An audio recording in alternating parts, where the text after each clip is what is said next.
Alright everyone, welcome back into another props video. Going to be breaking down the top prop bets here for the London game between the LA Rams and the Jacksonville Jaguars. Let's go ahead and get into it.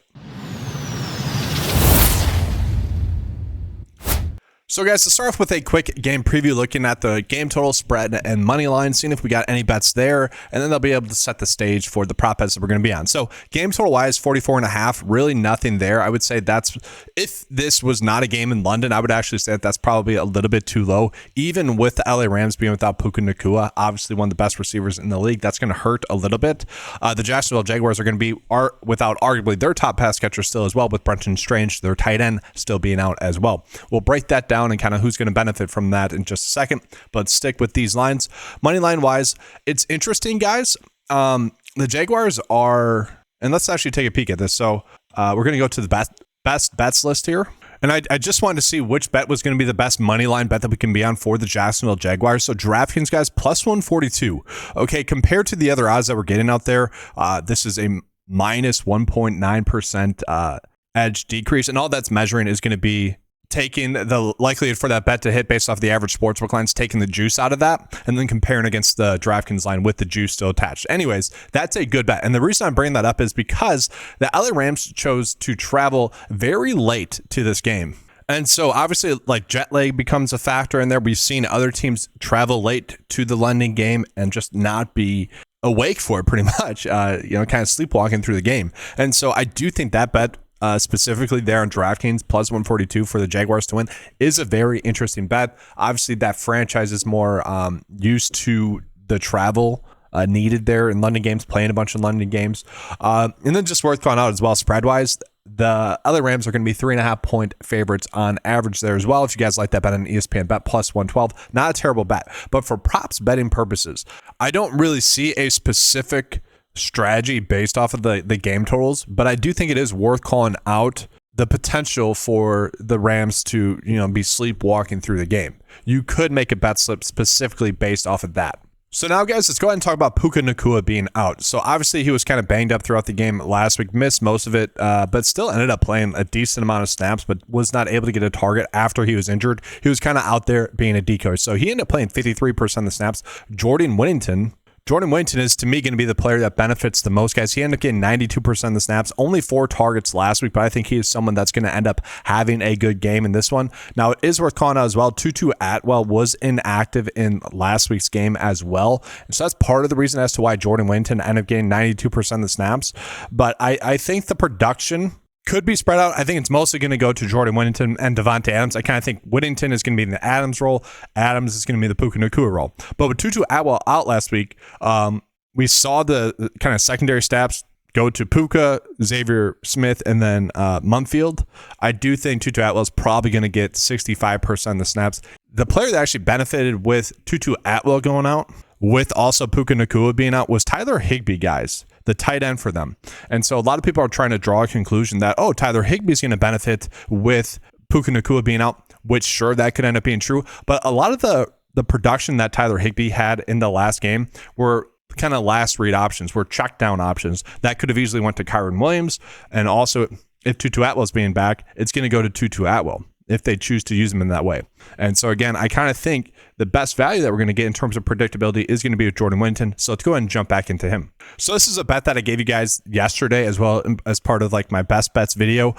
It was a 52 or almost 53% likelihood for him to get over 3.5 receptions, Jordan Whittington that is. That has been bumped up to 55.6. So we've been getting some pretty good edges with those early bets here, guys. I still think you could bet on him to get over 3.5 receptions. The question is, what other bets would we potentially do after that? His yards line, to me, seems to be correct pretty much across the industry. That being said, PrizePicks is a little bit lower than the average. They have him at 38.5, so I think that ends up being a good avenue for us to go down. I don't hate the idea of betting on him to get over 9.5 for his fantasy score, but if we're doing that, we might as well just take a demon bet for Jordan Whittington to get over 4.5 receptions. I think that ends up being a good bet for him as well. He is someone that, if you look at last year's stats in week 3 and 4, when Cooper Kupp was a little bit banged up, but also Puka Nacua was out, he really benefited there. In week 1, when Puka Nacua was a little bit banged up, Jordan Whittington actually made some big plays that got called back due to penalties. And so people aren't really seeing that. He is someone that should definitely get the targets assuming Matthew Stafford has a good game. Now, I do want to talk about Davante Adams as well. Adams is in an interesting spot because if he is in the Puka Nacua role, then he should easily be able to get over 6.5 receptions. It's not like he hasn't been open a bunch thus far this season. It's just that Matthew Stafford has had a little bit of tunnel vision to Puka Nacua. And it is worth calling out, guys. This is one of the better matchups we could be asking for as well on this slate. Okay, the Jacksonville Jaguars give up a lot of production to opposing receivers in general. This would have already been one of the better matchups that we would want to target on the week for some decent overs. Now, again, don't necessarily love the fact that it's a London game. That's going to suck. But we should be expecting a good game for Adams. Okay, 9 targets, 11 targets, 6 targets, 8 targets. Like, he's already getting a healthy target share. You tack on Puka being out, you tack on the fact that's a good matchup. He should be able to get over 6.5 receptions, but let's take a deeper dive into this one as well. And what we're going to notice here is that PrizePicks wise, we're not necessarily getting a lot of great bets. I wouldn't mind the idea, though, betting on Davante Adams to score a touchdown in this game. Again, if he falls into the Puka Nacua role, he's already going to get an expanded target share, most likely, maybe slightly. It's hard to get bigger than that. But he is already someone that has been a red zone threat. You saw Matthew Stafford miss him in the end zone, pretty much wide open. It was just a kind of a layup for NFL purposes, and Stafford just missed him. I'm surprised that the under is the favorite here. And so if you were to bet on Davante Adams to get an anytime touchdown, you would do that on a different site where you're going to get more rewarded for that. Sleeper, Pick Six, if you guys are someone that plays the DFS sites, I think that'd be a good option to go with there. But then from there, I kind of think the rest of the lines that we're getting for him are correct. I don't mind the idea of betting on him to get over 80.5 receiving yards. Like, that's fine. Again, on PrizePicks, that's a little bit too low, but overall, nothing too crazy. Now, I do want to talk about Kyren Williams as well. A lot of people have been wanting Blake Corum to take over. Like, the fantasy football bros have been kind of hyping up Blake Corum because they want to be first and get that correct. Fine with that. I get that. Kyren Williams is still getting kind of a workhorse workload, guys. He played 75% of the snaps, had 13 carries, 50 rush yards, ended up with 2 targets for 37 yards there as well. Now, if I were trying to bet on Kyren Williams, I could do over 19.5 receiving yards. I could potentially target his over receptions as well. Overall, though, I don't think we necessarily need to get there with him. His lines, to me, seem to be correct, although I wouldn't be surprised if he got some of those dump-offs that someone like Tyler Higbee got in the last game. And so Tyler Higbee, we are seeing a big prop line difference with as well. So that's the theme here, guys, is that PrizePicks and Underdog, specifically those two sites, are valuing these two differently, okay?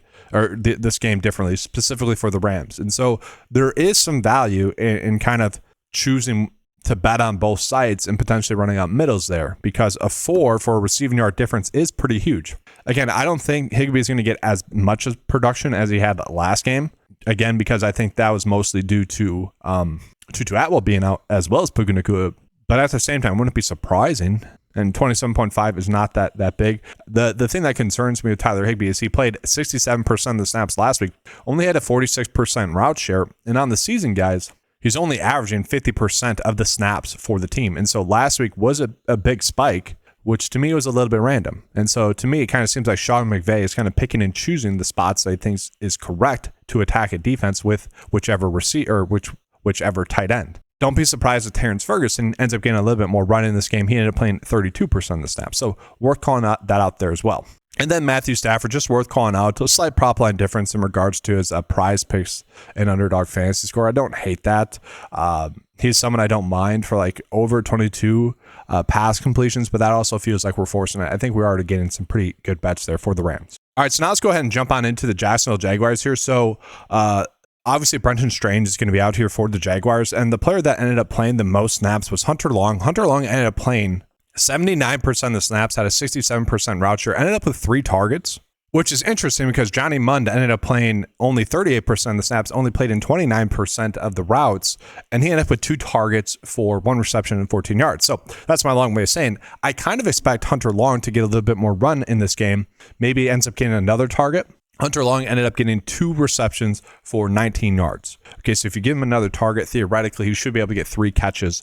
And this ends up being an okay kind of plus money bet here, guys, where I'm willing to bet on a demon bet here at plus 2.5. I think that ends up being a decent bet. Obviously, we're forcing that a little bit, but overall, I think that ends up being a solid bet for us. Matchup-wise, it's kind of a middle-of-the-road matchup for him. Now, one kind of interesting spot as well, I think with Brenton Strange going out there, forced to play Travis Hunter, a little bit more at the receiver spot. Now, he's someone that didn't end up having a big game, but he ended up playing a bunch. So 79% of the snaps, guys, and 88% route share. He is someone that, to me, should get targeted heavily. I really like him to get over 3.5 receptions. I think that ends up being a pretty good bet. If you want to bet him as a goblin here on prize, basically over 2.5, I don't mind that. But this ends up being a pretty good spot. Ended up with 7 targets last week, 4 receptions, 15 yards. He looks good. He is getting open. Trevor Lawrence, just the routes in which Travis Hunter is going to be a defense are the routes in which Trevor Lawrence struggles with the most. And so that's always a concern there. But yeah, I really like some of the lines that we're getting there with Travis Hunter. He's going to be someone I'm trying to bet on. Obviously, I'd want to bet on him to get over 3.5 receptions. And so probably not betting on that on PrizePicks. Have to look at Underdog instead there. And then real quickly, guys, let's talk about Brian Thomas Jr. So both Trevor Lawrence and Brian Thomas Jr. had a pretty good game together last week. So 10 targets last week for Brian Thomas Jr., 8 receptions, and then 90 receiving yards and a TD. I don't necessarily want to bet on that. I don't want to bet on him. I feel like I need to see it one more time before we can truly trust him. And then same thing with Trevor Lawrence. Like, to me, the prop bets that we're going to get for Trevor Lawrence are also kind of correct. I could see betting on his over pass yards in this spot, but also I kind of just need to see it first. And so that gets us into Travis Etienne, guys. Travis Etienne ended up having a pretty rough game in the last game.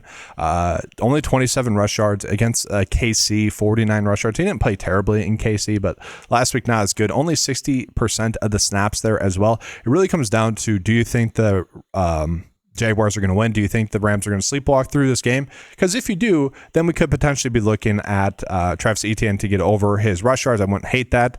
His receiving yards line, I'm fine with it. Like, it's basically correct to me.